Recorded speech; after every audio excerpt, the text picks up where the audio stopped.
Assalamualaikum warahmatullahi wabarakatuh. Alhamdulillah rabbil alamin, wassalatu wassalamu ala sayyidil mursalin wa ala alihi wa ashabihi wa man tabi'ahum bi ihsanin ila yaumiddin, amma ba'd. Pemirsa Roja, pemerhati Roja di mana saja Anda berada, alhamdulillah di kesempatan sore hari ini kembali kita bertemu di dalam kajian dan pembahasan ilmiah, di dalam pembahasan risalah dari sebuah kitab yang ditulis oleh Fadil Syekh Ibrahim Ar-Ruhail hafizahullahu taala, dari kitab Wasaya wa Taujihat fi Fiqh Ta'abbud li Rabbil Bariyat bersama Ustaz Dr. Anas Burhanuddin MA hafizahullahu taala, langsung dari Studio Mini STDI Jember. Dan alhamdulillah kita telah terkoneksi bersama beliau. Kami memberikan kesempatan yang luas bagi ikhwan dan akhwat fillah yang ingin bertanya dalam pembahasan sore hari ini. Anda bisa menyampaikan pertanyaan secara langsung via telepon di 0218236543. Kemudian untuk pertanyaan via chat WhatsApp seperti biasa di 0819896543. Baik, kita mulai kajian dan pembahasan di sore hari ini, dan kepada Ustadz kami persilahkan, falyatafadhal mashkura.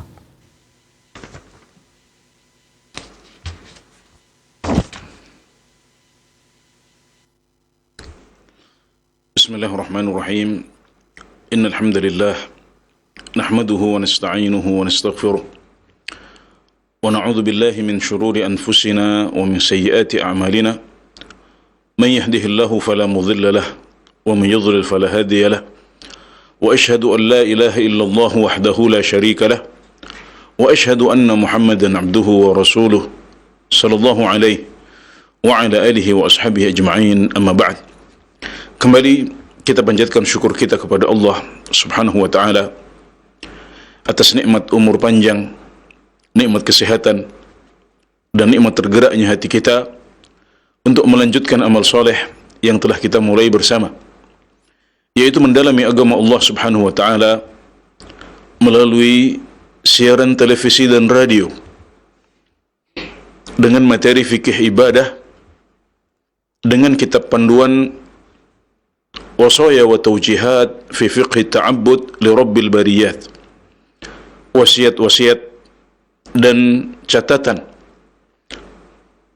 tentang fikih beribadah kepada Allah, Tuhan semua makhluk, karya Fadilatu Syekhina Profesor Dr. Ibrahim bin Amir Ar-Ruhaili hafizahullah ta'ala. Dan ini adalah halaqah yang ke-7. Pada halaqah yang ke-6 telah kita kaji bersama bahwasanya setan adalah musuh kita yang nyata. Kita harus mengimani hal ini, dan setan memiliki banyak jalan untuk menggoda kita, melalui pintu syubhat, juga melalui pintu syahwat. Kalau dia tidak bisa membelokkan kita di awal amal, maka dia menggoda kita di tengah amal, juga masih terus menggoda kita setelah kita beramal, sampai kita gagal untuk beramal, atau berkurang pahala kita saat beramal, atau juga bisa jadi sampai amalan kita menjadi sia-sia dan tidak berpahala di sisi Allah Subhanahu wa taala. Kita telah kaji bersama juga bahwasanya memahami tipuan-tipuan setan dan memahami diri sendiri, dari mana kira-kira setan akan menggoda kita, dari pintu mana kita akan jatuh dari godaan syaitan, maka ini adalah salah satu tanda fiqhul abad, tanda kefaqihan seorang hamba. Abu Darda radhiyallahu anhu mengatakan, wa inna min fiqhil abad an ya'lama nazaghati syaitani anna ta'ti. Dan di antara tanda kefaqihan seorang hamba adalah dia mengetahui godaan-godaan setan akan mendatangi dia dari pintu mana. Kali ini kita akan berpindah kepada renungan poin ke-8. Jadi halqahnya halqah nomor 7, dan poin pembahasannya adalah poin pembahasan yang ke-8, yaitu tentang istiqamah dan konsistensi Rasulullah SAW dalam beramal. Nabi Muhammad SAW mengajarkan kita umat Islam, kalau kita menjalani suatu amalan, hendaknya kita konsisten dan istiqamah di atas amalan itu. Rasulullah sallallahu alaihi wasallam dalam sebuah hadis riwayat Muslim dari Aisyah radhiyallahu anha ditanya, ayyul amali ahabbu ila Allah, wahai Rasulullah, amalan mana yang lebih dicintai oleh Allah Subhanahu wa taala? Maka jawaban beliau adalah adwamuhu wa in qalla, yang lebih konsisten meskipun jumlahnya sedikit. Jadi inilah sebuah hadis riwayat Muslim dari Aisyah radhiyallahu anha. Di dalamnya Nabi Muhammad sallallahu alaihi wasallam ditanya tentang amalan mana yang lebih dicintai oleh Allah Subhanahu wa taala. Maka dengan tegas beliau menjelaskan yang lebih dicintai oleh Allah adalah amalan yang lebih konsisten, amalan yang lebih istiqamah, dikerjakan terus-menerus meskipun intensitasnya lebih sedikit, ya, jumlahnya lebih sedikit, jumlah hari puasanya mungkin lebih sedikit, jumlah rakaat solatnya mungkin lebih sedikit, jumlah harta yang disegahkan barangkali lebih sedikit, atau jumlah ayat atau jumlah halaman Al-Quran yang dibaca lebih sedikit. Tapi kalau amalan-amalan ini dilaksanakan dengan lebih konsisten, lebih berkesinambungan, tidak putus-putus, dikerjakan setiap hari atau setiap pekan atau setiap bulan atau setiap tahun, ya, secara berkesinambungan dan konsisten. Kurban misalnya, ya, yang syariatnya hanya setahun sekali, tapi kita mengerjakannya secara berkesinambungan, konsisten dan istiqamah, maka itu lebih baik daripada sesekali, ya, daripada sesekali mengerjakan kurban dengan sembelihan yang lebih besar atau dengan jumlah kambing yang lebih banyak, tapi hanya sekali saja, hanya pada tahun itu saja, kemudian di tahun-tahun berikutnya kita berhenti. Demikian juga untuk ibadah-ibadah yang kita kerjakan pada setiap bulan, pada setiap pekan, pada setiap hari, maka yang bisa dikerjakan secara konsisten dan istiqamah lebih baik daripada yang kita mengerjakannya sekali dengan jumlah yang banyak, jumlah halaman dan ayatnya banyak, tapi kita membaca Al-Quran hanya sesekali saja. Jadi lebih baik kalau kita mengerjakan bacaan Al-Quran, ya, dalam misalnya satu halaman atau satu juz atau setengah juz atau seperempat juz, tapi kita kerjakan konsisten setiap hari terus seperti itu. Kita punya wirid harian berupa bacaan Al-Quran. Demikian juga dengan salat qiyamul lail yang kita kerjakan setiap malam, meskipun hanya 2 rakaat plus 1 rakaat witir, atau 4 rakaat qiyamul lail plus 1 rakaat witir, atau 4 plus 3. Nah, ini lebih baik kalau kita mengerjakannya setiap malam secara konsisten dan istiqamah dibanding kalau kita mengerjakan banyak rakaat sekaligus tapi hanya sesekali saja. Demikian juga dengan sedekah. Kalau kita bersedekah setiap hari atau setiap pekan dengan nominal tertentu yang tidak terlalu besar, tapi kita mengerjakannya secara konsisten dan istiqamah, maka itu lebih baik daripada kita bersedekah dengan jumlah yang banyak sekaligus tapi hanya sekali atau 2 kali saja. Maka ini adalah contoh-contoh istiqamah yang bisa kita terapkan dalam beramal, dalam ibadah kita kepada Allah Subhanahu wa taala. Dan kita bisa kiaskan ibadah-ibadah yang lain dengan contoh-contoh yang sudah disebutkan tadi. Jadi inilah yang dimaksud oleh Rasulullah sallallahu alaihi wasallam dengan jawaban beliau ketika beliau ditanya, ayyul amali ahabbu ila Allah, amalan mana yang lebih dicintai oleh Allah Subhanahu wa taala? Maka beliau mengatakan, adwamuhu wa in qalla, yang lebih konsisten, yang lebih istiqamah meskipun jumlahnya lebih sedikit. Dalam hadis yang lain yang diriwayatkan oleh Al-Imam Muslim juga, masih dari sahabat yang sama, yaitu Aisyah radhiyallahu anha, ummul mukminin dan istri Rasulullah sallallahu alaihi wasallam. Ya, beliau ditanya tentang kaifa kana amalu Rasulullah sallallahu alaihi wasallam, bagaimana bentuk amalan Rasulullah sallallahu alaihi wasallam. Hal kana yakhussu syai'an minal ayyam? Apakah Nabi Muhammad sallallahu alaihi wasallam mengkhususkan satu hari tertentu untuk beribadah kepada Allah Subhanahu wa taala? Maka jawaban Aisyah radhiyallahu anha adalah kana amaluhu dimah. Amalan beliau adalah dimah. Amalan beliau adalah konsisten. Beliau konsisten dalam beramal. Amalan beliau adalah konsistensi, istiqamah. Jadi ini menegaskan apa yang sudah dijelaskan pada hadis yang pertama tadi. Kemudian Aisyah radhiyallahu anha menambahkan, wa ayyukum yastati'u ma kana Rasulullah sallallahu alaihi wasallam yastati'. Siapa di antara kalian yang bisa beribadah sebaik ibadahnya Rasulullah sallallahu alaihi wasallam? Siapa di antara kalian yang bisa beramal dengan konsisten sebagus Rasulullah sallallahu alaihi wasallam? Tentunya jawabannya tidak ada. Kita umat Islam harus meyakini bahwasanya Nabi Muhammad sallallahu alaihi wasallam adalah orang yang paling bertakwa kepada Allah. Beliau adalah orang yang paling takut kepada Allah Subhanahu wa taala. Beliau adalah orang yang paling bagus ibadahnya kepada Allah Subhanahu wa taala, dan beliau adalah orang yang paling konsisten dan istiqamah dalam beribadah kepada Allah Subhanahu wa taala. Kita meyakini hal itu. Tapi kita bisa bertasyabbuh dengan beliau.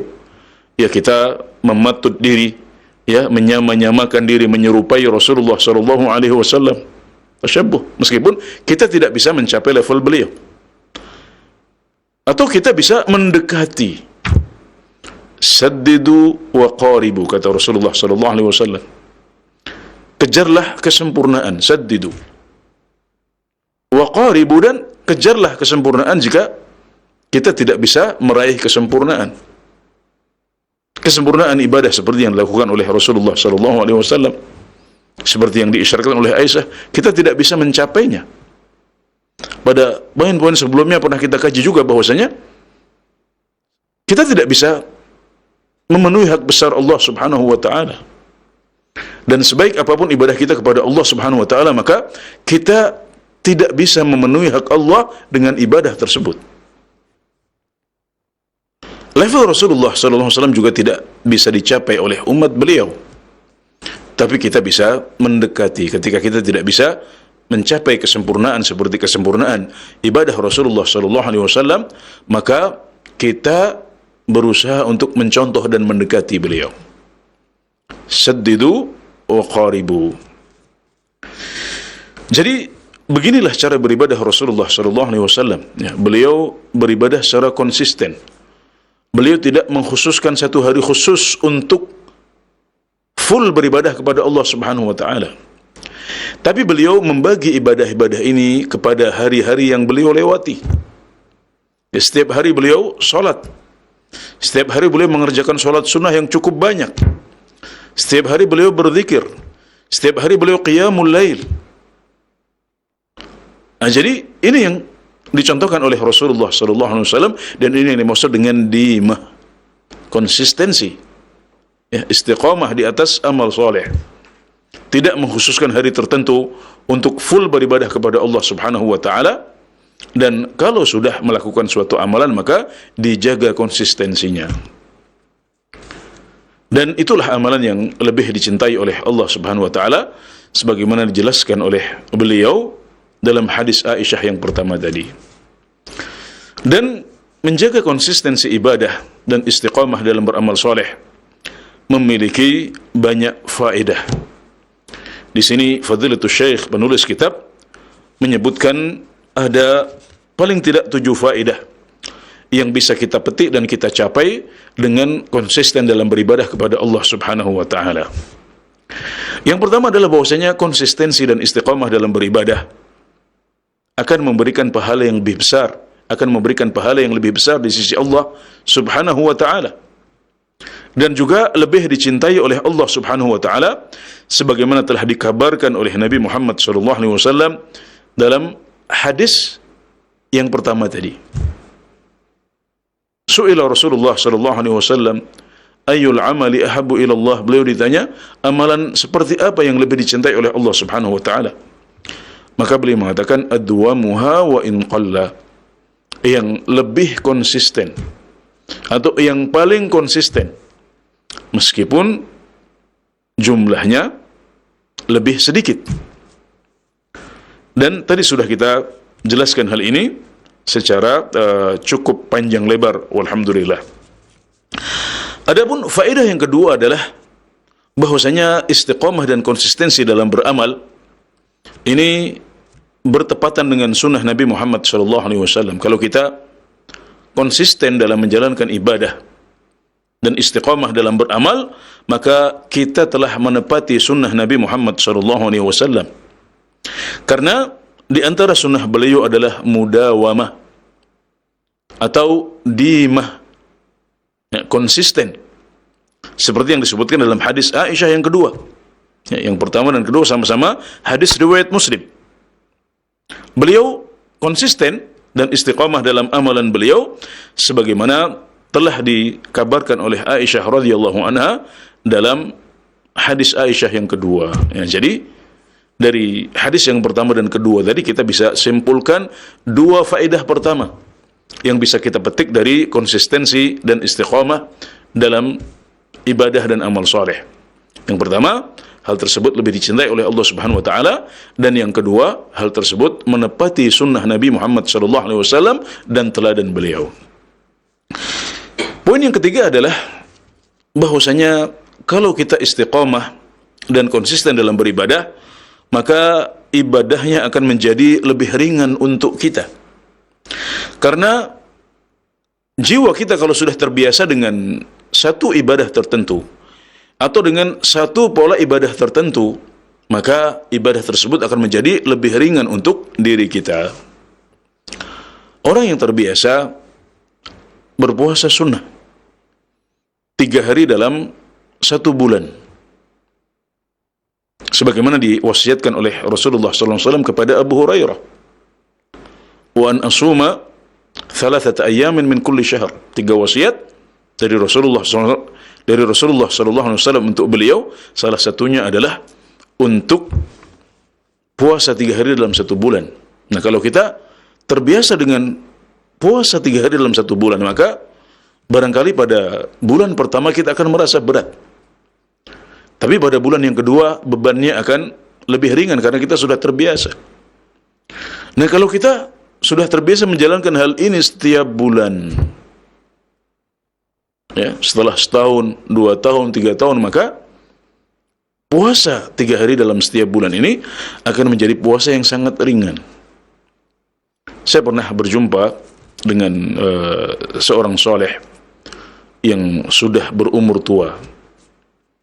Ini pertemuan ini terjadi beberapa tahun yang lalu di kota Banyuwangi, di Jawa Timur. Dan ketika saya melihat beliau masih berpuasa pada usia tua, saya mencoba bertanya, "Kakek, apakah puasanya tidak berat untuk Anda?" Maka beliau menjawab bahwasanya alhamdulillah puasanya tidak berat karena dari sejak beliau muda, beliau sudah terbiasa untuk puasa sunnah. Maka ketika tiba waktunya beliau harus berpuasa sebulan penuh, maka itu menjadi satu hal yang sangat ringan untuk beliau. Nah, ini adalah contoh. Contoh yang lebih sederhana adalah ketika pada awal-awal Ramadan, ya, ketika kita belum terbiasa dengan puasa sunnah, maka kita akan merasa berat pada hari-hari pertama bulan Ramadan. Tapi kalau sudah lewat 5 hari, sudah lewat 1 pekan, apalagi 2 pekan, 3 pekan, maka berpuasa pada akhir-akhir bulan Ramadan itu menjadi sangat ringan untuk kita. Karena badan kita sudah terbiasa, jiwa kita sudah terbiasa dengan pola ibadah puasa seperti itu. Maka ini sebagaimana beliau jelaskan di sini, konsistensi dan kebiasaan melakukan suatu ibadah akan membuat ibadah itu menjadi ringan untuk kita. Demikian juga kalau kita terbiasa qiyamul lail. Ya, mungkin pada awal-awal ya kita puasa, kita qiyamul lail untuk 7 rakaat ya, atau 11 rakaat itu akan berat. Tapi kalau sudah terbiasa, maka itu akan menjadi sesuatu yang ringan. Orang-orang yang ikut sholat tarawih di Masjidil Haram atau di Masjid Nabawi yang untuk paket ya 23 rakaat itu bisa membutuhkan waktu sampai 2 jam. Ketika mereka ikut sholat ini pada awal-awal hari di malam-malam pertama bulan Ramadan, mereka merasakan itu berat. Tapi ketika sudah terbiasa beberapa hari, maka ibadah tersebut menjadi lebih ringan. Nah, sehingga ketika mereka berada di sana sampai akhir bulan Ramadan, maka qiyamul lail, ya, baik itu berupa tahajud, ya, setelah orang tidur, tahajud dimulai pada jam 1 malam misalnya sampai menjelang waktu sahur, atau sholat tarawih setelah isya yang jumlah rakaatnya lebih panjang, ya, sampai 23 rakaat. Maka ini pada awalnya berat, tapi lama-lama menjadi lebih ringan, ya. Jadi kalau kita konsisten dan istiqamah di atas suatu ibadah, maka di antara faedah yang bisa kita petik adalah ibadah tersebut menjadi lebih ringan untuk diri dan jiwa kita. Ini adalah faedah yang ketiga. Adapun faedah yang keempat yang bisa kita petik dari konsistensi dan istiqamah di atas ibadah kepada Allah Subhanahu wa taala adalah kita akan tetap mendapatkan pahala ibadah yang biasa kita jaga dan lakukan meskipun saat kita sedang sakit atau saat kita sedang musafir. Jadi kalau kita terbiasa melakukan suatu ibadah, kemudian kita menjaga ibadah itu secara konsisten, setiap hari, setiap pekan, setiap bulan, setiap tahun. Kemudian tiba waktunya pada suatu hari kita sedang sakit sehingga tidak bisa menjalankan ibadah tersebut. Puasa sunnah misalnya, atau sholat duha, atau sholat malam, atau sholat sunnah rawatib. Nah, kalau ada di suatu waktu di mana kita sedang sakit sehingga kita tidak bisa menjalankan ibadah-ibadah itu, maka meskipun kita tidak menjalankan ibadah itu saat sakit, maka kita tetap mendapatkan pahalanya di sisi Allah Subhanahu wa taala, walhamdulillah. Demikian juga saat kita musafir. Kalau kita terbiasa puasa Senin Kamis misalnya, kemudian pada suatu hari, di salah satu hari Kamis kita harus safar, sehingga tidak bisa berpuasa pada hari itu karena ya barangkali perjalanannya menjadi berat. Maka meskipun kita tidak berpuasa, maka kita akan tetap mendapatkan pahala puasa yang biasa kita lakukan dan jaga, meskipun hari itu kita tidak berpuasa. Apa dasarnya? Dasarnya adalah hadis Rasulullah SAW yang diriwayatkan oleh Al-Bukhari rahimahullahu ta'ala, "Idza maridha al-'abdu aw safar, kutiba lahu mithlu ma kana ya'malu sahihan muqima." Jika seorang hamba sakit atau musafir, maka dicatatkan untuknya pahala seperti pahala amalan yang biasa dilakukan saat dia sehat dan mukim. Jadi kalau seorang hamba sakit atau dia safar, melakukan perjalanan jauh, maka akan dicatatkan baginya pahala amalan yang biasa dia lakukan sebelumnya ketika dia masih sehat atau ketika dia mukim, yaitu tidak safar, ketika dia berada di rumahnya. Maka ini adalah sebuah hadis sahih, sehingga kita bisa simpulkan bahwasanya ini adalah faedah yang keempat yang bisa dipetik oleh seorang hamba dari konsistensi dan istiqomahnya dalam beribadah kepada Allah Subhanahu wa taala, yaitu ketika dia sakit atau musafir, maka dia tetap mendapatkan pahala amalan itu meskipun dia tidak menjalankan amalan itu saat dia sakit atau saat musafir. Sedangkan faedah yang kelima yang bisa dipetik oleh seorang hamba dari konsistensi dan istiqamahnya dalam beribadah kepada Allah Subhanahu wa taala adalah bahwasanya konsistensi tersebut akan membuat setan putus asa. Hal tersebut akan membuat setan ragu untuk menggoda kita. Kalau kita konsistensi dalam beribadah, pada awalnya setan akan menggoda kita. Sebagaimana yang sudah kita jelaskan pada sesi yang sebelumnya, bahwasanya setan akan menggoda kita saat kita berangkat beribadah, di awal ibadah, ya kemudian di tengah-tengah ibadah, bahkan sampai kita sudah selesai ibadah masih terus digoda oleh dia. Nah, kalau setan ini menggoda sekali, dua kali, tiga kali, dia masih bersemangat. Tapi kalau dalam setiap godaan tersebut kita mengatakan, tidak wahai setan, aku akan terus lakukan ibadah ini. Kali pertama begitu, kali kedua digoda terus kita istiqomah, kali ketiga digoda kita istiqomah, terus berbulan-bulan atau bahkan bertahun-tahun setan menggoda, tapi kita selalu katakan tidak. Kita terus beramal. Maka kata para ulama, lama-lama setan akan bosan juga, setan akan ragu juga, setan akan keder juga. Dia berpikir barangkali, ini seorang sudah tidak bisa digoda lagi, lebih baik dia mencari sasaran yang lain yang lebih mudah untuk digoda. Dan tentunya yang lebih mudah untuk digoda adalah mereka yang tidak konsisten dalam beramal, yang masih bolong-bolong, yang masih kadang dilakukan, kadang tidak. Ini lebih mudah untuk ditaklukkan oleh setan. Sebagaimana penjelasan Al-Hasan Al-Basri rahimahullahu ta'ala, beliau mengatakan, "Idza nadhara ilaika syaitan fara'aka mudawiman ala ta'atillahi azza wa jalla fabaghaka wa baghaka fa idza ra'aka mudawiman mallaka wa rafadak wa idza ra'aka marratan hakadha wa hakadha wa idza ra'aka marratan hakadha wa marratan hakadha tama'a fika." Jadi setan itu kalau melihat Anda kemudian menemukan Anda dawam, konsisten, istiqamah di atas ketaatan kepada Allah Subhanahu wa taala, maka dia akan terus mengejar Anda. Dia akan terus mengejar Anda. Tapi kalau setelah sering dikejar, Anda selalu mengatakan tidak, Anda tetap istiqamah, maka lama-lama setan akan bosan maka setan akan bosan untuk menggoda Anda, dan dia akan menolak Anda. Artinya dia akan melepas Anda.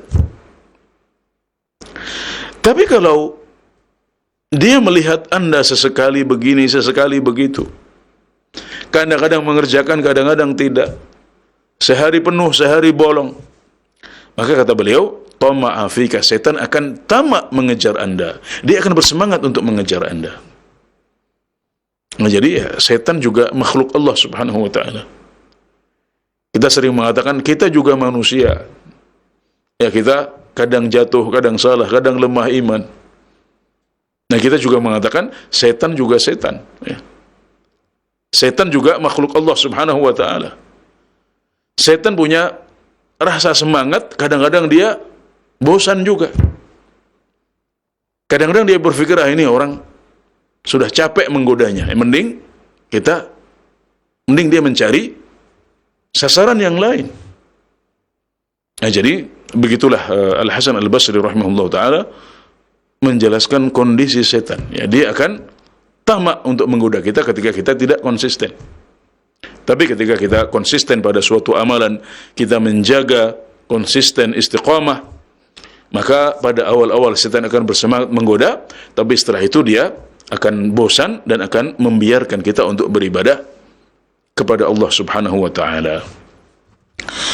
Adapun poin yang keenam adalah bahwasanya mudawamah atau konsisten dan istiqamah dalam beramal dan beribadah kepada Allah Subhanahu wa ta'ala ini akan menjadikan kita mulazim, ya, akan menjadikan kita mulazamah, akan menjadikan kita senantiasa taat dan patuh kepada Allah Subhanahu wa ta'ala. Dalam setiap waktu dan kondisi kita berada dalam ketaatan dan ibadah kepada Allah Subhanahu wa ta'ala. Berbeda dengan orang yang putus-putus amalannya. Orang yang putus-putus amalannya, maka ya sesekali dia beribadah, sesekali dia bermaksiat kepada Allah Subhanahu wa taala. Orang yang konsisten istiqamah, maka dia akan mendominasi waktunya dengan berbagai ibadah dan ketaatan kepada Allah Subhanahu wa taala. Kalau dia sesekali rehat, santai, maka itu dalam rangka mengamalkan sabda Rasulullah sallallahu alaihi wasallam kepada Handalah yang sudah kita kaji pada pertemuan sebelumnya. Walakin ya Handalah sa'atan fasa'ah. Wahai Handalah, sesaat serius beribadah, sesaat santai. Ya, bukan seperti yang dipahami oleh sebagian orang, sesaat beribadah, sesaat bermaksiat. Nah, jadi ini adalah faedah lain yang bisa dipetik oleh orang yang konsisten dan istiqamah dalam ibadahnya kepada Allah Subhanahu wa taala. Dia terus terjaga, mulazamah, terus menjaga kesetiaan dan kepatuhannya kepada Allah Subhanahu wa taala. Dari waktu ke waktu dia terus beribadah kepada Allah Subhanahu wa taala. Sebaliknya orang yang banyak putus dalam ibadahnya kepada Allah Subhanahu wa taala, yang ibadahnya terputus-putus, maka dia sesekali beribadah, sesekali jatuh dalam maksiat kepada Allah Subhanahu wa taala. Ibnu Jauzi rahimahullahu taala mengatakan, mudawimul khairi mulazimun lil khidmah wa laysa man lazama al baba fi kulli yawmin waqtan ma kaman lazama yawman kamilan thumma inqata'. Orang yang konsisten dalam kebaikannya, dalam kebaikan yang dia lakukan kepada Allah Subhanahu wa taala, dia adalah orang yang menjaga pelayanan, ya, dalam arti di sini dia seperti melakukan pelayanan kepada Allah Subhanahu wa taala. Pelayanan sebagai seorang hamba, ya, khidmah sebagai seorang hamba kepada Tuhannya. Orang yang konsisten dalam ibadah dan amal soleh, maka dia terus-menerus memberikan ibadah dan pelayanan kepada Tuhannya. Dan orang kalau senantiasa menjaga ibadahnya setiap hari, maka kondisinya tentunya tidak sama dengan orang yang melakukan amalannya sehari penuh tapi kemudian dia tidak lanjut. Jadi orang yang menjaga suatu amalan di waktu tertentu setiap hari, misalnya setiap pagi hari, ya, setelah subuh dia membaca zikir pagi. Setiap waktu duha dia mengerjakan sholat duha. Saat sepertiga malam terakhir dia bangun untuk qiyamul lail. Maka di situ kalau dia terus menjaganya setiap hari, maka berarti dia sudah konsisten dan istiqamah.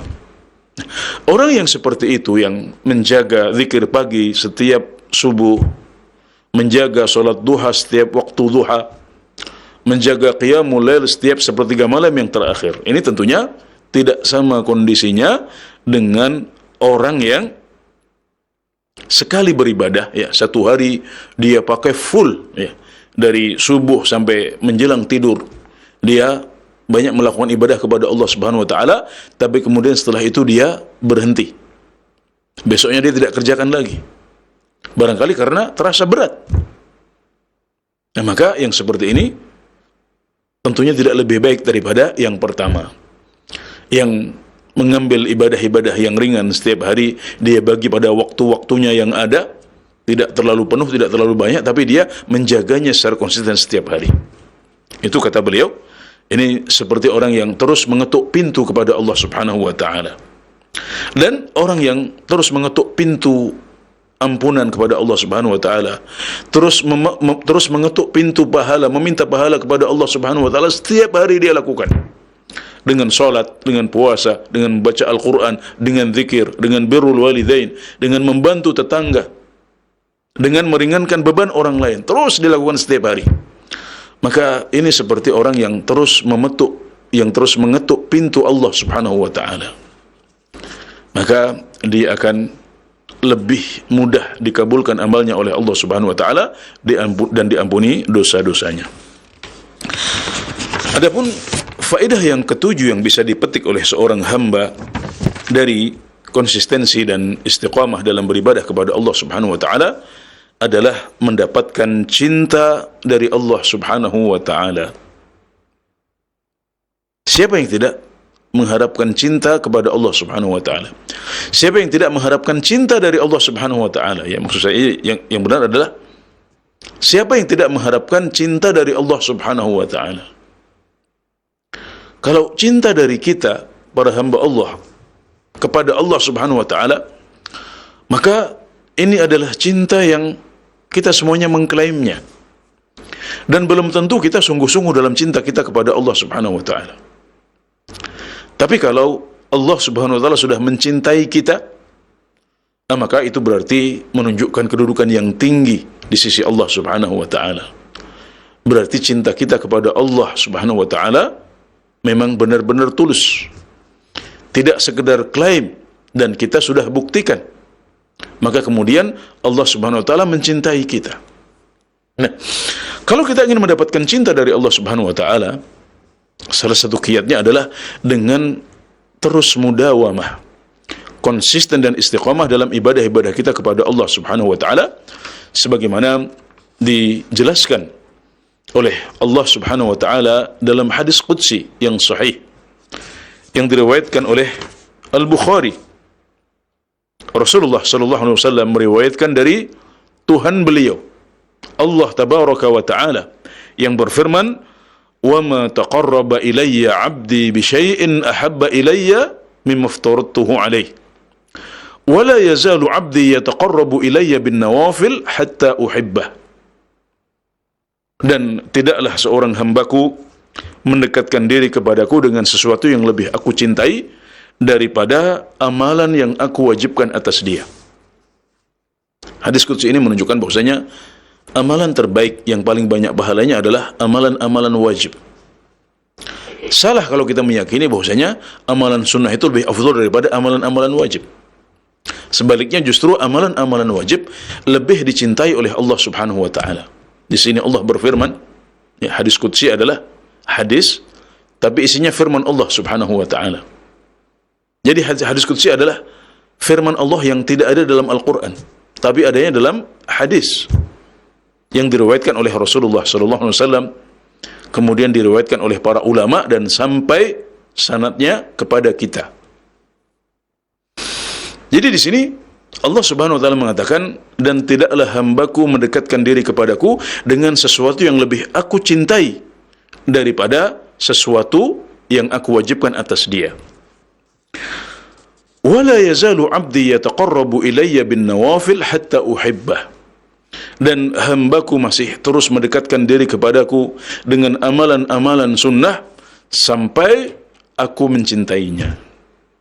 Amalan terbaik yang paling dicintai oleh Allah Subhanahu wa taala adalah amalan-amalan wajib. Itu yang lebih besar pahalanya. Tapi kalau kita juga mendekatkan diri kepada Allah dengan amalan-amalan sunnah, terus di sini ada kata wala yazalu, dan dia terus mendekatkan diri kepadaku dengan amalan-amalan sunnah sampai aku mencintainya. Maka ini menunjukkan bahwasanya konsistensi dalam mengerjakan ibadah dan amal soleh, terutama amalan-amalan sunnah seperti yang disebutkan di hadis ini, akan membawa kita kepada cinta dari Allah Subhanahu wa taala. Dan cinta dari Allah kepada hambanya ini lebih agung daripada cinta hamba kepada Allah Subhanahu wa taala. Para ulama mengatakan, laisa sya'nu an tuhib walakinna sya'na an tuhab. Yang penting itu bukan kalian mencintai Allah. Yang lebih penting adalah apakah Allah Subhanahu wa taala mencintai kalian atau tidak. Kalau Allah sudah mencintai kalian, maka itu adalah sebuah kedudukan yang tinggi. Adapun kalau kalian mengklaim cinta kepada Allah, maka ini bisa benar, bisa tidak. Tapi kalau Allah sudah mencintai kalian, maka berarti cinta kalian kepada Allah sudah direstui. Cinta kalian kepada Allah sudah terbukti, sehingga hasilnya adalah Allah Subhanahu wa taala mencintai Anda. Nah, ini adalah 7 faedah yang disebutkan oleh penulis kitab hafizahullah taala, Fadilatu Syekhina Profesor Dr. Ibrahim bin Amir Ar-Ruhaili dalam kitab yang bermanfaat ini. Maka di akhir poin yang ke-8 ini beliau menyampaikan bahwasanya hendaknya seorang muslim berusaha untuk konsisten dan istiqamah dalam amalannya. Biasanya pada musim-musim ibadah seperti bulan Ramadan, lebih khusus lagi adalah 10 malam terakhir bulan Ramadan. Kemudian pada bulan-bulan haram, ya, Dzulqa'dah, Dzulhijjah, Muharram, kemudian Rajab. Juga pada 10 pertama bulan Dzulhijjah secara khusus. Ini adalah musim-musim ibadah. Pada musim-musim ibadah biasanya orang beribadah dengan lebih banyak. Mereka salat dengan jumlah rakaat yang lebih banyak. Mereka membaca Al-Quran dengan jumlah ayat dan halaman yang lebih banyak. Bersedekah dengan jumlah yang lebih besar. Puasa dengan hari-hari yang lebih banyak juga. Ini adalah kondisi yang bisa kita lihat di musim-musim ibadah. Umat Islam sangat bersemangat untuk beribadah pada musim-musim ibadah ini. Tapi banyak dari mereka yang tidak konsisten. Banyak dari mereka yang tidak menjaga ibadah-ibadah ini setelah berlalunya musim ibadah. Jadi setelah Ramadan lewat, maka intensitas ibadah menjadi jauh berkurang. Setelah lepas bulan-bulan haram, setelah lepas Ashru Dzulhijjah, maka banyak dari mereka yang intensitas ibadahnya turun drastis, grafik ibadahnya turun drastis. Lakin qalla minhum man yudawimu 'ala ta'ah. Beliau mengatakan hanya sedikit dari mereka yang dawam, konsisten dan istiqamah di atas ketaatan mereka yang biasa mereka lakukan ketika musim-musim ibadah. Jadi hendaknya kita berusaha untuk menjaga istiqamah, menjaga kebaikan-kebaikan yang biasa kita lakukan pada musim-musim ibadah di luar musim ibadah juga. Kita berusaha menjaganya meskipun dengan intensitas yang lebih sedikit. Tapi kalau bisa jangan ditinggalkan sama sekali. Paling tidak di sini boleh mengatakan berusaha untuk menjaga jenis ibadahnya. Jadi kalau pada bulan Ramadan kita terbiasa qiyamul lail dan tahajud, maka hendaknya di luar bulan Ramadan kita tetap punya jenis ibadah yang satu ini, yaitu qiyamul lail. Meskipun barangkali jumlah rakaatnya lebih sedikit. Kalau di bulan Ramadan kita bisa 11 rakaat atau bahkan 23 rakaat, maka mungkin dengan intensitas lebih sedikit kita kurangi menjadi 3 rakaat atau 5 rakaat. Tapi masih ada qiyamul lail. Tidak masalah seperti itu. Itu sudah menunjukkan dawam kita. Itu sudah menunjukkan istiqamah dan konsistensi kita dalam beribadah kepada Allah Subhanahu wa taala. Atau misalnya saat di bulan Ramadan kita banyak bersedekah, ya mungkin zakat mal kita juga kita keluarkan di bulan Ramadan. Nah, di luar bulan Ramadan hendaknya tetap ada sedekah juga, meskipun jumlahnya lebih sedikit. Puasa di bulan Ramadan kita puasa 1 bulan penuh, maka di luar bulan puasa alangkah baiknya, tidak wajib sih, tapi alangkah baiknya kalau kita bisa menjaga sebagiannya sehingga jenis ibadah puasa ini tetap ada di bulan Syawal, di bulan Safar, ya, di bulan Rabiul Awal, Rabiul Tsani. Baik berupa puasa 3 hari dalam 1 bulan atau puasa Ayyamul Bid, ya puasa di malam-malam purnama. Ini termasuk contoh puasa 3 hari dalam 1 bulan. Karena puasa 3 hari dalam 1 bulan ini bisa kita lakukan di akhir bulan, di tengah bulan, di awal bulan, bisa berurutan, bisa dipisah-pisah. Yang terbaik adalah melakukannya pada malam-malam purnama, yaitu pada hari-hari purnama 13, 14, 15. Ya, disebut bidh, malam-malam yang putih karena itu adalah malam-malam purnama di mana bulan bersinar dengan terang. Demikian juga membaca Al-Quran. Kalau di bulan Ramadan kita begitu rajin membaca Al-Quran dengan jumlah juz yang banyak, jumlah halaman yang banyak, jumlah ayat yang banyak. maka hendaknya di bulan Ramadan, di luar bulan Ramadan kita juga masih punya jenis ibadah membaca Al-Quran ini. Meskipun kita kurangi jumlah halamannya, atau jumlah juznya, atau jumlah ayatnya, tidak masalah, tapi yang penting kita masih mempertahankan jenis ibadah ini. Dan ternyata itu juga yang dicontohkan oleh Rasulullah SAW. Ya tentunya kita tidak dituntut untuk terus kencang beribadah sepanjang tahun. Kita tidak dituntut untuk terus kencang beribadah seperti pada musim-musim ibadah. Justru hikmah disyariatkannya musim ibadah adalah kalau saat musim ibadah kita kencangkan dahulu ibadah kita. Nanti di luar musim ibadah kita bisa kendorkan. Tapi kalau bisa kita mempertahankan sebagiannya, paling tidak ada jenis ibadah yang kita pertahankan. Nah, jadi jenis sholat malam tetap ada. Ya, jenis sholat duha tetap ada misalnya. Jenis puasa masih tetap ada, ya, jenis sedekah masih tetap ada. Meskipun intensitasnya lebih sedikit, jumlahnya lebih ringan. Dan ternyata itu yang dicontohkan juga oleh Rasulullah sallallahu alaihi wasallam, karena dalam hadis riwayat Muslim yang lain dari Aisyah radhiyallahu anha, beliau mengatakan, kana Rasulullah sallallahu alaihi wasallam yajtahidu fil ashr al awakhir min Ramadan ma la yajtahidu fi ghairihi. Nabi Muhammad sallallahu alaihi wasallam bersungguh-sungguh dalam beribadah kepada Allah Subhanahu wa taala di 10 terakhir bulan Ramadan yang tidak beliau lakukan pada 10 yang lain. Beliau lebih kencang beribadah di Ashrul Awakhir, 10 hari terakhir bulan Ramadan, yang tidak beliau lakukan pada 10 yang pertama ataupun di 10 yang kedua. Jadi bahkan untuk musim ibadah Ramadan pun ternyata intensitas ibadah Nabi Muhammad SAW tidak satu level. Ya, grafik beliau naik turun. Jadi inilah yang dicontohkan oleh Nabi Muhammad SAW. Maka grafik ibadah beliau di akhir bulan Ramadan lebih tinggi dibandingkan grafik ibadah beliau di 10 pertama dan 10 yang kedua.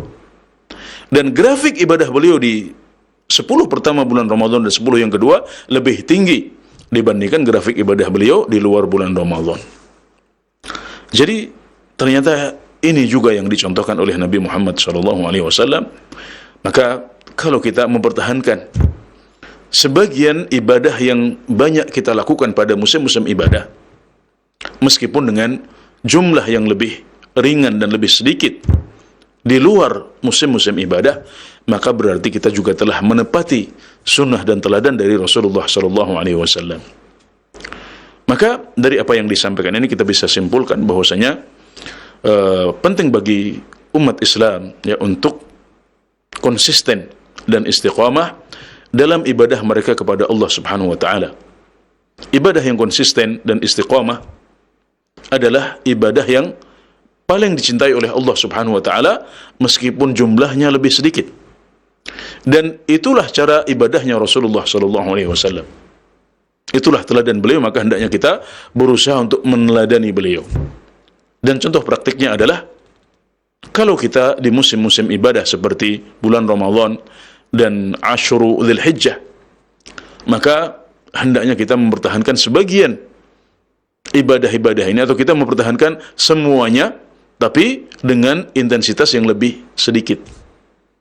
Tetap menjaga sebagian sholat sunnah, ya, tetap menjaga sebagian puasa sunnah, ya, tetap menjaga bacaan Al-Quran, tetap menjaga sedekah, tetap menjaga kebaikan-kebaikan yang lain meskipun dengan intensitas yang lebih ringan dan lebih sedikit. Baik, barangkali ini yang bisa kami sampaikan pada kesempatan kali ini. Halaqah ke-8 dari kajian kitab Wasaya wa Tanbihat, Wasaya wa Tawjihat fi Fiqh Ta'abbud li Rabbil Bariyat, karya Fadilatul Syekh Profesor Dr. Ibrahim bin Amir Ar-Ruhaili hafizahullah ta'ala. Semoga bermanfaat, memotivasi dan menginspirasi kita semuanya. Amin ya Rabbal Alamin. Nah, jazakallah khair Ustaz, barakallahu fiik atas syarah dan juga penjelasan dari satu poin yang sangat bermanfaat dan beberapa faidah terkait dengan konsistensi di dalam beramal dan menunaikan ketaatan kepada Allah Subhanahu wa taala. Sejumlah fawaid dan faidah juga kita bisa simak bersama. Kami berikan kesempatan bagi ikhwah dan akhwat fillah, sahabat roja yang ingin bertanya, silahkan di line telepon 021 823 6543 berkaitan dengan pembahasan sore hari ini. Dan untuk pertanyaan via chat WhatsApp Anda bisa sampaikan juga di 0819 896543. Baik, sebelum kami angkat via telepon, sudah ada pertanyaan via chat WhatsApp, kami angkat. Assalamualaikum warahmatullahi wabarakatuh. Jazakallah khair Ustaz. Pertanyaannya, bagaimanakah Allah Subhanahu wa taala mencintai kita sementara Allah Subhanahu wa taala juga menijabahkan doa syaitan? Apakah yang atau kiat apa yang harus kita lakukan untuk kita bisa meraih cinta Allah, dan bagaimana mengetahui bahwa Allah mencintai kita? Satu pertanyaan yang sama demikian dari pendengar dan pemirsa Roja TV. Silakan Ustaz.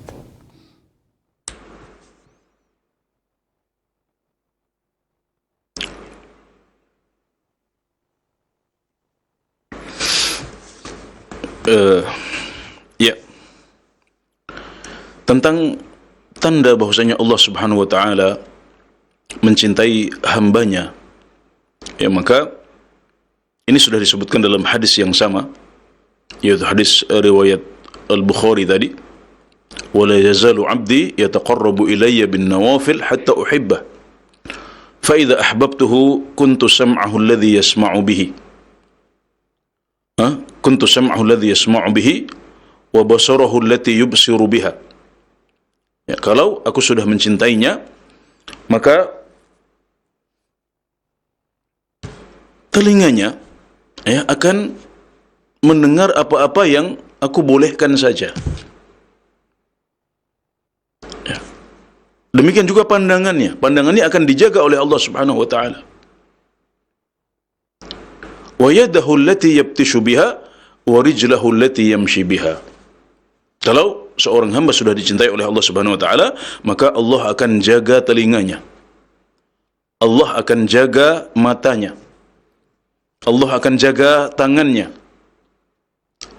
Allah akan jaga kakinya. Allah akan jaga telinganya yang dengannya dia mendengar, mata yang dengannya dia melihat, tangan yang dengannya dia bergerak, dan kakinya yang dengannya dia berjalan. Nah, ini semuanya akan dijaga oleh Allah Subhanahu wa taala. Maka dia akan dijauhkan dari suara-suara yang diharamkan oleh Allah Subhanahu wa taala. Matanya akan dihindarkan dari pandangan-pandangan yang haram. Tangannya akan dihindarkan dari kezaliman-kezaliman. Kakinya akan dijauhkan dari jalan-jalan maksiat. Nah, itu kita bisa lihat dari diri kita masing-masing. Apakah kita sudah dilindungi oleh Allah Subhanahu wa taala dari hal-hal yang haram terkait mata kita, telinga kita, tangan kita, kaki kita? Kalau kita sudah melihat hal tersebut, maka itulah tanda cinta Allah Subhanahu wa taala kepada kita. Ya, maka syukuri itu, dan kalau belum, maka mari kita wujudkan. Tanda cinta Allah itu bisa kita wujudkan sendiri. Kita bisa ikhtiarkan, yaitu dengan menjaga mata kita, menjaga telinga kita, tangan kita dan kaki kita, serta anggota tubuh kita yang lain dari hal-hal yang diharamkan oleh Allah Subhanahu wa taala. Kemudian para ulama juga menjelaskan bahwasanya Allah Subhanahu wa taala memberikan dunia kepada siapa saja, tapi Allah Subhanahu wa taala hanya memberikan akhirat kepada orang-orang yang dia cintai. Ya, jadi dunia Allah berikan kepada siapa saja, bahkan kepada orang-orang kafir yang sepanjang hayatnya tidak pernah beriman kepada Allah, tidak pernah beriman kepada Rasulullah sallallahu alaihi wasallam, sepanjang hayatnya bermaksiat, bahkan kufur kepada Allah Subhanahu wa taala, tapi Allah masih memberikan kepada mereka nikmat dunia. Bahkan bisa jadi yang Allah berikan kepada mereka lebih besar daripada apa yang dinikmati oleh orang-orang yang beriman. Tapi itu sama sekali tidak ada kaitannya dengan cinta Allah Subhanahu wa taala. Allah memberikan akhirat hanya kepada orang-orang yang dia cintai saja. Maka kalau orang diberikan kenikmatan akhirat, dia peduli dengan akhirat, dia tidak terlena dengan dunia. Dia tetap fokus dengan urusan akhirat dia kejar itu. Maka itu juga adalah tanda cinta dari Allah Subhanahu wa taala kepada hambanya. Ya, kemudian tentang bahwasanya Allah Subhanahu wa taala mencintai hamba, ya, tapi Allah juga punya sunnah kauniyah bahwasanya Allah Subhanahu wa taala akan membiarkan setan menggoda kita. Nah, ini adalah sebuah sunnah kauniyah. Nah, jadi setan masih akan terus menggoda kita. Kita harus imani ini. Jadi setan akan terus menggoda umat manusia. Tapi saat kita membahas tentang godaan setan pada sesi yang sebelumnya, telah kita kaji bahwasanya di sana ada orang-orang yang Allah lindungi dari godaan setan. Tentunya tidak 100% terlindungi, ya. Bukan berarti dia tidak digoda, tapi dia digoda, tapi kemudian Allah selamatkan.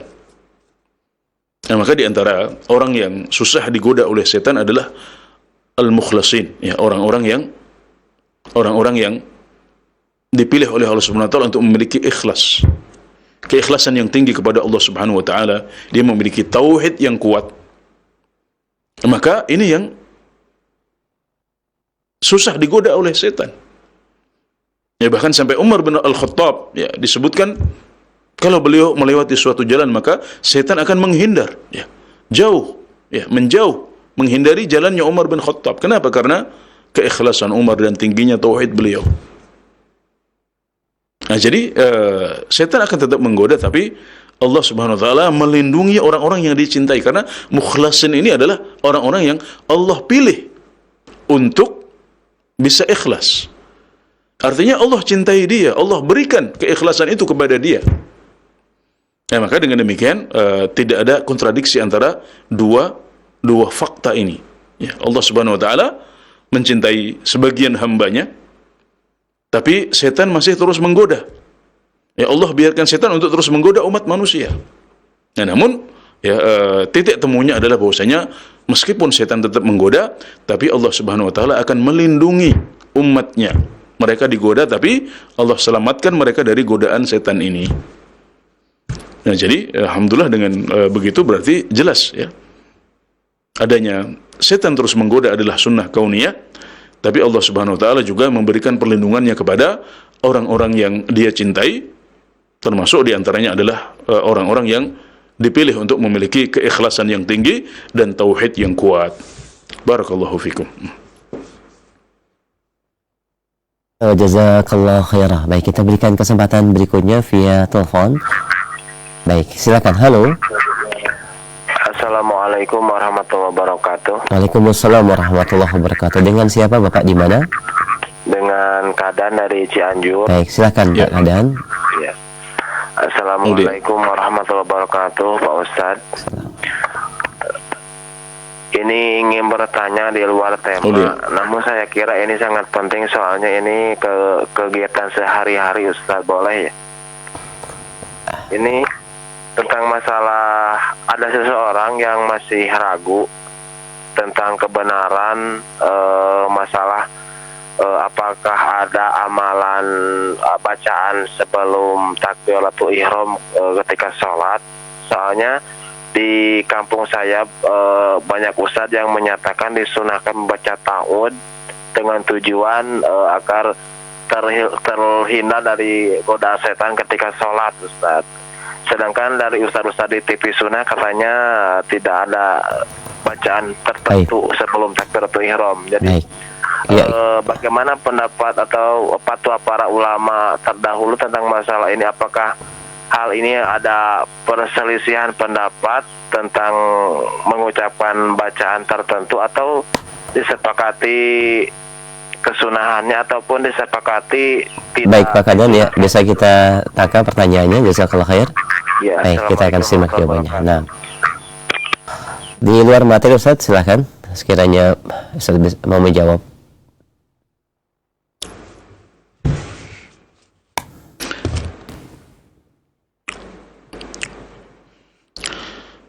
Baik, jadi tata cara ibadah Rasulullah SAW itu sudah didokumentasikan dan diriwayatkan dengan sangat detail. Tidaklah ada satu bacaan atau amalan Rasulullah sallallahu alaihi wasallam dalam salat kecuali sudah diriwayatkan semuanya. Maka apa yang dicontohkan oleh beliau itu adalah ibadah yang terbaik. Itu adalah tata cara yang kita harus teladani.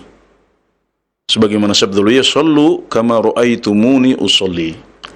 Salatlah kalian sebagaimana kalian melihat saya salat.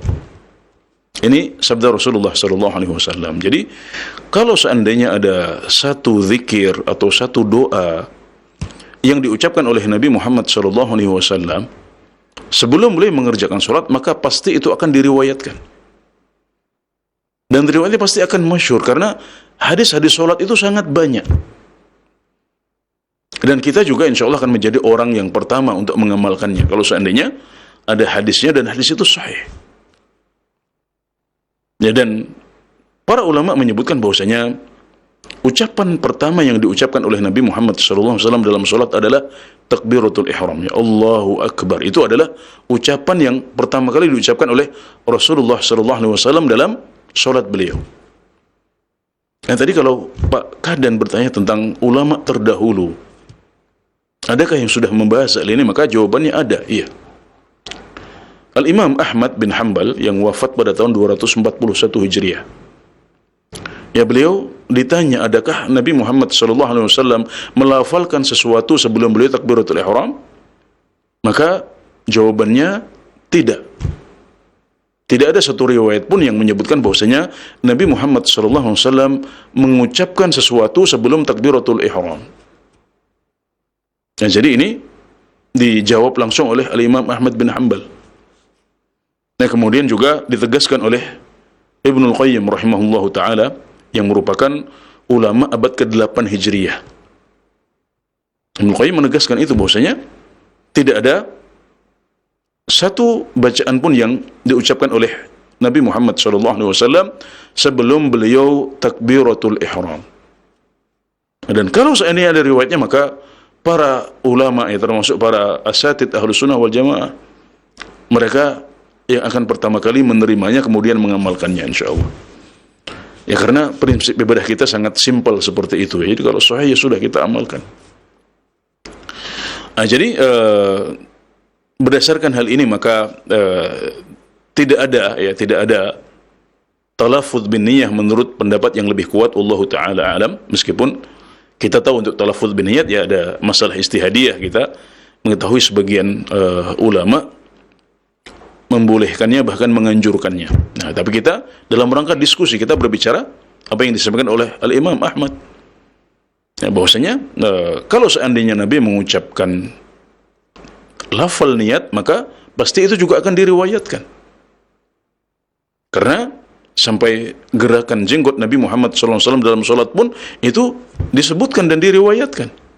Apalagi kalau ada bacaan ya seperti ta'awud atau basmalah ya atau termasuk talaffuz bin niyat, itu akan diriwayatkan, tapi ternyata tidak ada riwayatnya. Adapun ta'awud maka dibacanya setelah takbiratul ihram, yaitu sebelum kita membaca Al-Fatihah. Sebagai pengamalan perintah Allah Subhanahu wa taala bahwasanya kalau kita akan membaca Al-Qur'an maka hendaknya kita membaca ta'awud dahulu. Ya, maka kita membaca doa istiftah atau iftitah. Kemudian setelah itu membaca ta'awud, kemudian baru basmalah, kemudian membaca Al-Fatihah. Ya. Jadi inilah yang dicontohkan oleh Rasulullah SAW, sebagaimana dijelaskan oleh para ulama, termasuk para ulama yang sangat salaf ya, yang sangat mutaqaddim ya, yang sangat terdahulu ya, dan diantaranya Imam Ahmad bin Hanbal yang wafat pada tahun 241 Hijriah, dan dengan begitu beliau termasuk ulama abad ketiga Hijriah ya, tidak jauh dari wafatnya Imam Syafi'i yang wafat pada tahun 204 ya. Tidak jauh juga dengan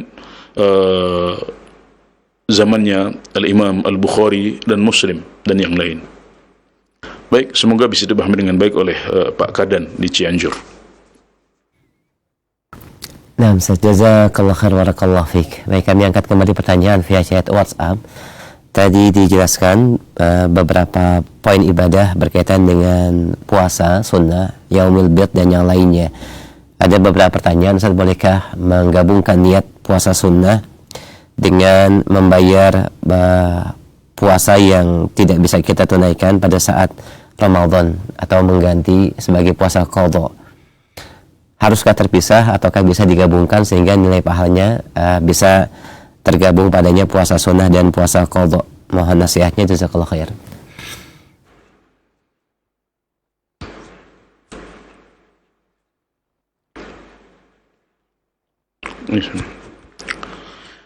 Ya, ada sebagian puasa yang bisa digabungkan niatnya. Ya, misalnya puasa 3 hari di bulan Ramadan dengan puasa Senin Kemis, atau puasa 3 hari dengan puasa Daud. Ya, tidak masalah kita menggabungkan. Jadi misalnya puasa Daud tapi sekaligus diniatkan sebagai puasa 3 hari dalam 1 bulan, ya, untuk hari-hari tertentu. Atau puasa 3 hari di bulan, 3 hari dalam 1 bulan digabungkan dengan puasa Senin dan Kamis. Jadi mengambil Senin dan Kamis misalnya untuk Senin dan Kamis tertentu. Ya, jadi ini boleh karena maksud dari 2 puasa ini tidak bertentangan. Ya, adapun antara puasa 3 hari dalam 1 bulan dengan puasa qadha atau mengganti puasa yang wajib pada bulan Ramadan, maka ini tidak bisa digabungkan. Kenapa? Karena masing-masing punya maksud yang bertentangan. Ya, puasa qadha adalah mengqadha puasa Ramadan.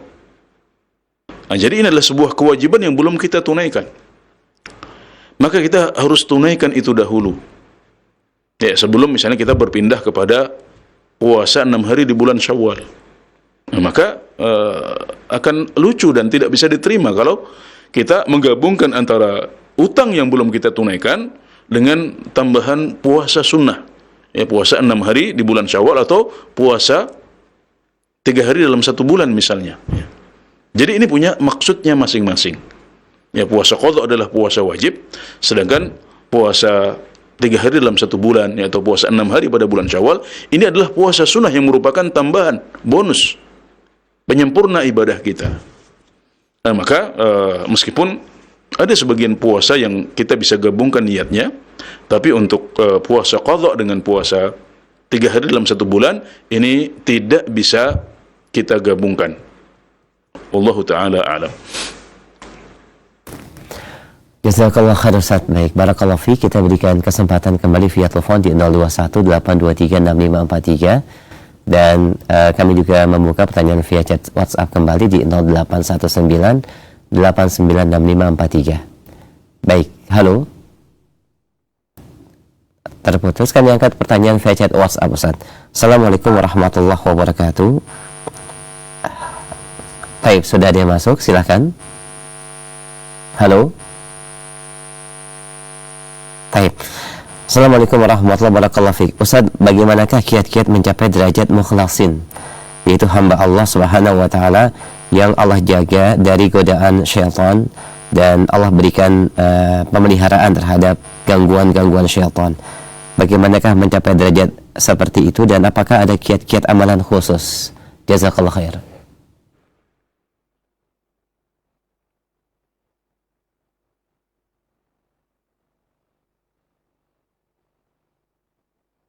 Ya, baik.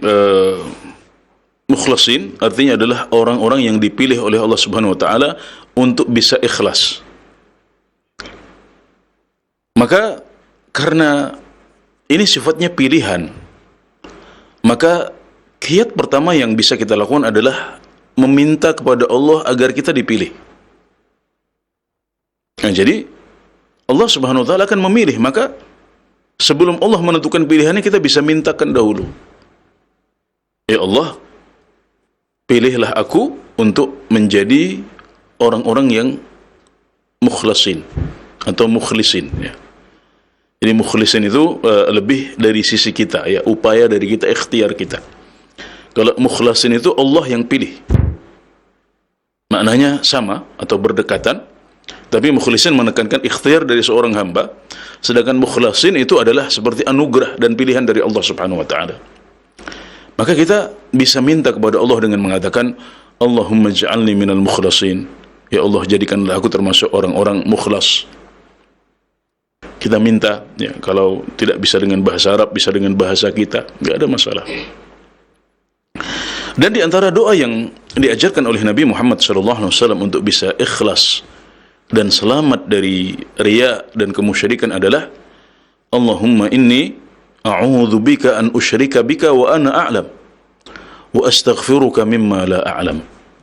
Ya Allah, sungguh aku berlindung kepadamu dari berbuat syirik dalam keadaan tahu, dan aku memohon ampunan kepadamu jika aku jatuh dalam syirik dalam keadaan tidak sadar atau tidak tahu. Ini adalah sebuah doa yang dicontohkan oleh Nabi Muhammad SAW. Kalau kita berdoa dengan doa ini, insyaAllah Allah akan lindungi kita dari kemusyrikan. Kalau kita jatuh dalam kemusyrikan dalam keadaan tidak sadar, maka Allah akan ampuni kita insyaAllah. Dan di antara bentuk perlindungan dari kemusyrikan adalah perlindungan dari riya. Maka ini secara tidak langsung adalah doa untuk bisa ikhlas. Ya, doa untuk bisa menjadi mukhlis atau mukhlas. Ya. Maka yang pertama adalah doa. Kemudian karena mukhlas dan mukhlis itu punya sisi ikhtiar dari kita, maka kita harus berusaha untuk menjadi orang-orang yang ikhlas. Perlu dibedakan, ikhlas itu bukan artinya pasrah, ya, bukan berarti rela, ya, beda. Ya. Yang dimaksud dengan ikhlas di sini bukan perkataan orang Indonesia, sudah diikhlasin saja, bukan itu. Ya. Maksudnya adalah murni beribadah kepada Allah Subhanahu wa taala, murni mengisahkan Allah Subhanahu wa taala, tidak mencampuri ibadah kita dengan kemusyrikan atau dengan riya. Itu artinya ikhlas. Berarti harus ada ikhtiar dari kita untuk apa? Untuk mengikhlaskan niat. Jadi setiap kita mau beribadah, pasang niat dengan baik. Jadi jangan sekedar langsung beribadah, tapi pasang dulu niatnya. Kita ngaji ini dalam rangka apa? Kita sholat ini mencari pahala dari siapa? Kita puasa ini puasa apa? Untuk siapa kita puasa? Ini kita harus atur. Jadi niat itu adalah mengolah hati. Saat kita melakukan suatu amalan, amalan itu mau kita lakukan untuk siapa? Tentunya tidak boleh kecuali untuk Allah Subhanahu wa taala saja. Tapi ini butuh olah hati. Maka atur hati dahulu sebelum kita berangkat ke masjid, sebelum kita takbiratul ihram, sebelum kita memasuki waktu puasa kita, sebelum kita umrah dan haji, pasang niat. Nah, jadi hindarkan kemusyrikan dan riya. Bahkan kalau perlu lindungi amal kita. Jangan menampakkannya kepada orang-orang atau bahkan memamerkannya. Apalagi di zaman kita di mana kita kalau ingin memberitahu orang sedunia bahwasanya kita sedang umrah atau haji, atau kita sedang sholat sunnah, atau kita sedang menghadiri kajian di masjid ABC, maka dengan satu klik, ya, orang di berbagai penjuru dunia bisa tahu itu. Dan kalau kita tidak hati-hati, kita bisa terpeleset di situ. Maka di antara pesan para ulama adalah menyembunyikan amalan. Ya, kita bersedekah dengan tangan kanan kita, tapi tangan kiri kita tidak tahu. Karena saking kita berusaha untuk ikhlas dan menyembunyikannya. Nah, ini juga adalah bentuk ikhtiar kita untuk bisa ikhlas. Ya, kemudian di antara kiat juga adalah menepis setiap godaan riya. Karena barangkali saat kita sudah memasang niat di awal sholat, maka jangan berpikir bahwasanya kita akan lepas dari godaan riya di tengah-tengah sholat. Ya, karena setan akan terus menggoda, dan kalau setan menggoda maka kita harus tepis. Para ulama menjelaskan bahwasanya kalau godaan riya ini menyapa kita di tengah sholat, kemudian kita menepisnya langsung, maka ini sama sekali tidak berdampak pada keabsahan dan pahala sholat kita. Dengan kesepakatan para ulama. Kenapa? Karena memang sangat wajar kalau setan menggoda kita. Jadi kalau cuma sekedar sekelebat godaan, kemudian langsung kita tepis, enggak. Aku sholat hanya karena Allah Subhanahu wa ta'ala saja. Aku umrah hanya karena Allah Subhanahu wa ta'ala saja. Tidak perlu untuk dipamer-pamerkan, tidak perlu untuk kita cari pujian manusia di situ. Maka ini insya Allah sama sekali tidak mengganggu dan merusak ibadah kita atau mengurangi pahalanya. Walhamdulillah. Nah, jadi kita tetap harus waspada sampai akhir selesai ibadah kita. Kita jaga riya, kemudian juga bukan cuma riya, tapi juga menjaga ibadah kita dari kemusyrikan-kemusyrikan. Jadi ikhlas ini pembahasannya tidak hanya tentang riya, sum'ah, dan minta dipuji oleh orang lain. Tapi ikhlas juga adalah membersihkan ibadah kita dari berbagai bentuk kemusyrikan. Baik itu meminta kepada selain Allah, berdoa kepada selain Allah, kemudian juga menyembelih untuk selain Allah atau bernadar untuk selain Allah Subhanahu wa taala. Kita hindari itu semuanya agar hati kita senantiasa tergantung kepada Allah Subhanahu wa taala semata. Tidak mudah-mudah untuk minta tolong kepada makhluk, sehingga hati kita menjadi lebih terikat dengan Allah, lebih tawakal kepadanya, dan lebih bergantung kepada Allah Subhanahu wa taala. Nah, itu adalah beberapa kiat yang bisa kita lakukan agar kita bisa menjadi orang-orang yang mukhlas dan mukhlis. Barakallahu fikum. Wa barakallahu fikum wa jazakallahu khair. Satu pertanyaan terakhir Ustaz via chat WhatsApp kami angkat dari sejumlah pertanyaan yang sama. Assalamualaikum warahmatullahi wabarakatuh. Ustaz, bagaimanakah menghadirkan rasa syukur kepada Allah berkaitan dengan menjaga keistiqomahan di mana pendamping hidup atau pasangan kita tidak menunaikan ibadah dengan baik, dan kesibukan mencari nafkah terkadang juga meninggalkan qiyamul lail, sedangkan usaha dan kondisi perekonomian cukup mengalami kesulitan. Mohon nasihat dan bimbingannya. Jazakallah khair. Wa barakallahu fiik.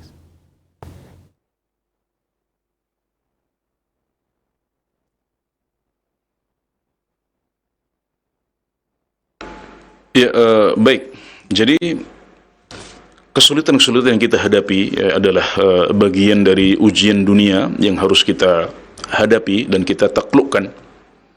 Maka jangan berkecil hati, jangan putus asa. InsyaAllah pada setiap kesulitan ada kemudahan yang Allah berikan. Inna ma'al usri yusra. Sungguh pada setiap kesulitan ada kemudahannya. Nah, jadi kalau kita menghadapi kesulitan usaha, kemudian kesulitan-kesulitan urusan dunia yang lain, kita ingat bahwasanya salah satu solusinya adalah dengan mendekatkan diri kepada Allah.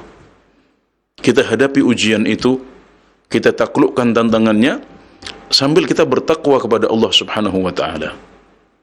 Bertakwa kepada Allah karena dalam takwa itu ada makhraj, ada solusi dan jalan keluar. Wa may yattaqillaha yaj'al lahu makhraja. Barang siapa yang bertakwa kepada Allah, maka Allah akan menggantikan, maka Allah akan memberikannya jalan keluar. Barang siapa yang bertakwa kepada Allah, maka Allah akan berikan dia jalan keluar, yaitu jalan keluar dari berbagai kesulitan yang kita hadapi. Maka jangan sampai kesulitan-kesulitan usaha atau lesunya pasar atau krisis ekonomi membuat kita lupa dengan takwa kepada Allah Subhanahu wa taala. Ingat bahwasanya takwa adalah solusi untuk masalah-masalah kita. Nah, kemudian kalau seandainya karena berbagai kesibukan dan kondisi ekonomi yang membuat kita harus meninggalkan sebagian amalan sunnah. Tadi kita sudah jelaskan bahwasanya kalau kita sudah terbiasa menjaganya dahulu saat masih longgar, ya saat kondisi kita masih ringan, ya tidak terlalu sibuk, maka insya Allah kalau sesekali kita sibuk, maka kita tetap akan mendapatkan pahalanya di sisi Allah Subhanahu wa taala. Ini tidak adalah salah satu poin faedah yang bisa dipetik oleh seorang hamba ketika dia konsisten dan istiqomah di atas amal solehnya. Jadi kalau saat santai, saat kosong kita terbiasa menjaga qiyamul lail, maka kapan datang kesibukan sehingga kita tidak bisa menjalankan sholat qiyamul lail itu, kita tetap dapat pahalanya. Nah, nanti ketika kesulitan ekonomi ini sudah lewat, kesibukan kita sudah mulai berkurang, kita tidak harus bekerja sepenuh hari lagi sehingga kita bisa kembali qiyamul lail, lakukan itu. Yang tidak masalah kalau Anda saat sedang sulit kondisinya meninggalkan qiyamul lail. Tapi alangkah baiknya kalau bisa menjaga paling tidak sholat witirnya. untuk dilakukan sebelum tidur meskipun itu hanya 1 rakaat. Seperti wasiatnya Nabi Muhammad SAW kepada Abu Hurairah. Wa an utira qabla an anam. 3 wasiat, salah satunya adalah agar aku melaksanakan sholat witir sebelum tidur. Nah, ini adalah solusi yang diberikan oleh Rasulullah SAW untuk mereka yang kesulitan qiyamul lail. Abu Hurairah adalah salah seorang sahabat penuntut ilmu. Beliau setelah Isya masih menulis, masih mengulang, masih membaca, sehingga ada kekhawatiran tidak bisa qiyamul lail. Maka pesan Nabi Muhammad SAW kepada beliau adalah untuk mengerjakan witir sebelum tidur. Nah, maka ini adalah yang lebih baik lagi ya. Jadi kalau sedang sibuk, kita tidak bisa qiyamul lail, insyaallah kita tetap dapat pahalanya kalau sebelum sibuk dahulu kita sudah terbiasa qiyamul lail. Tapi lebih baik lagi kalau juga fattaqullaha mastata'tum, bertakwa kepada Allah dengan semampu kita. Kalau sulit qiyamul lail tapi kita masih bisa menyempatkan ya 1 rakaat sebelum tidur, maka itu lebih baik lagi. Walhamdulillah, semoga Allah memberikan taufiknya kepada kita semuanya untuk bisa konsisten dalam beribadah dan beramal soleh. Alhamdulillah, jazakallah khair Ustaz atas nasihat, jawaban dan juga petikan hikmah yang disampaikan. Semoga bermanfaat bagi yang bertanya dan pemerhati roja barakallahu fiik. Ustaz, demikian pertanyaan kami terakhir di kesempatan sore hari ini sebagai kesimpulan dan ikhtitam. Silakan Ustaz.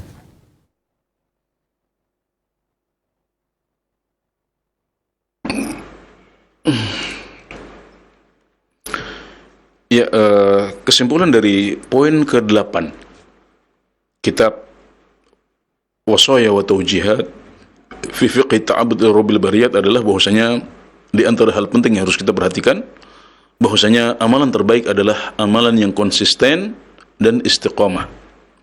Dan itulah amalan yang paling dicintai oleh Allah Subhanahu wa taala, dan begitulah tata cara ibadah Rasulullah sallallahu alaihi wasallam. Maka kita perlu meneladani beliau dalam hal ini. Dan salah satu contoh praktiknya adalah dengan menjaga kebaikan yang sudah biasa kita lakukan pada musim-musim ibadah, dengan mempertahankannya di luar musim ibadah meskipun dengan intensitas yang lebih sedikit. Semoga Allah memberikan taufiknya kepada kita untuk bisa menjaga amal soleh kita dan konsisten serta istiqamah di atasnya. Amin ya rabbal alamin. Jazakallah khair kami sampaikan pada Ustaz Dr. Anas Burhanuddin Emma Fidakallahu ta'ala Ustaz atas faedah ilmu yang disampaikan di kesempatan sore hari ini, dan juga beberapa pertanyaan baik telepon maupun pesan chat WhatsApp telah disampaikan dan dijawab. Semoga bermanfaat juga bagi para pemerhati dan sahabat roja barakallahu fikum. Demikian kajian dan pembahasan kita di sore hari ini dari pembahasan kitab Wasaya wa Taujihat fi fiqh ta'abbud rabbil bariyat yang disampaikan Ustaz di kesempatan sore hari ini. Setelah kita akan sambung kembali di 2 pekan yang akan datang, dan kami mohon maaf pada sejumlah pertanyaan tidak bisa kami hadirkan karena keterbatasan waktu yang ada, dan semoga yang sedikit ini bermanfaat. Kita memohon kepada Allah taufik dan hidayah, kemudahan di dalam mengamalkan ilmu yang telah kita pelajari, dan insyaallah kita akan bertemu kembali dalam kajian-kajian berikutnya. Kami akhiri dengan kafaratul majlis. Subhanakallahumma wa bihamdik, asyhadu an la ilaha illa anta, astaghfiruka wa atubu ilaik. Assalamualaikum warahmatullahi wabarakatuh.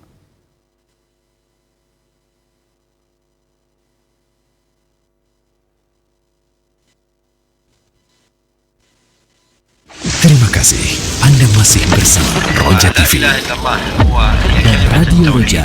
Ikuti terus kajian Islam yang akan ditayangkan pada jam-jam berikut ini.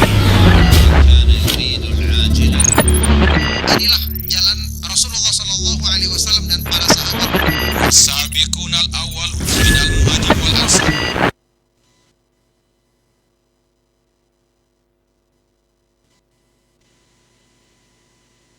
Simak Radio Roja Bogor 100.1 FM, Radio Roja Majalengka 93.1 FM, Radio Roja Palu 101,8 FM, dan Radio Roja Bandung 104.3 FM. Menebar cahaya sunnah. A'udzu billahi minasy syaithanir rajim.